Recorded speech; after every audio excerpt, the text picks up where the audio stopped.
हमने सिंडरेला की कहानी सुनी है। एक जूता, एक शहजादा और एक खुशगवार अंजाम।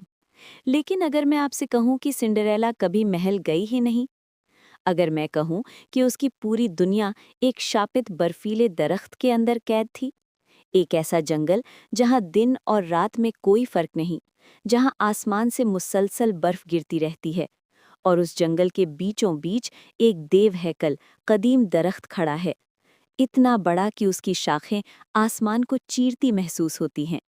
इसी दरख्त के अंदर एक गांव है, फ्रॉस्ट गली, जहां वक्त सदियों से जमा हुआ है। यहाँ की हाकिम कोई मलिका नहीं, बल्कि सिंडरेला की सौतेली माँ है, एक जालिम जादूगरनी, जिसने उस पूरे गांव को दरख्त के अंदर कैद कर रखा है, ताकि वो लोगों की खुशी, उनकी गर्मी और उनकी उम्मीद चुराकर खुद हमेशा जवान रह सके। सिंडरेला यहाँ नौकरानी नहीं, वो है फायर कीपर, आखिरी आग की रखवाली करने वाली। वो आग जो अगर बुझ गई तो पूरा गांव हमेशा के लिए बर्फ बन जाएगा। सिंडरेला के हाथ बर्फ जैसे ठंडे हैं, उसके कपड़े फटे हुए हैं, मगर उसका दिल जलता हुआ सूरज है। वो रोज गांव वालों में थोड़ी थोड़ी आग बांटती है, ताकि लोग जिंदा रह सकें।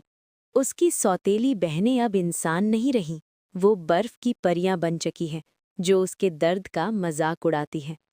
सिंड्रेला के पास कोई फेरी गॉडमदर नहीं, बस उसकी माँ की दी हुई एक पुरानी डिब्बी है, जिसमें कैद है सूरज की आखिरी किरण।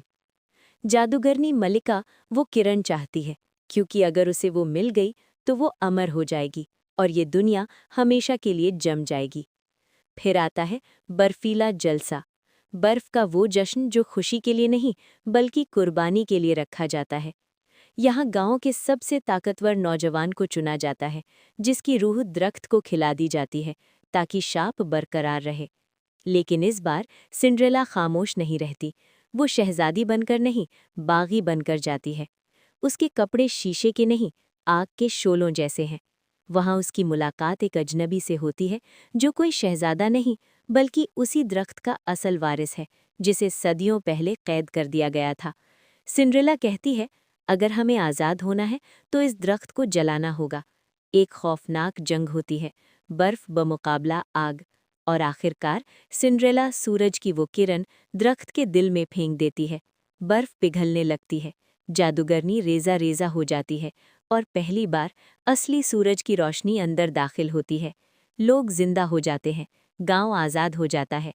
यहाँ कोई कांच का जूता नहीं था, यहाँ सिंड्रेला ने अपने कदमों से बर्फ पिघलाई थी। आखिर में दरख्त मर नहीं जाता, बल्कि एक सरसब्ज पहाड़ बन जाता है। और सिंड्रेला वो मलिका नहीं बनती, वो इस नई दुनिया की निगहबान बन जाती है, क्योंकि कहानियां नहीं बदलती, बस उन्हें देखने का जाविया बदल जाता है।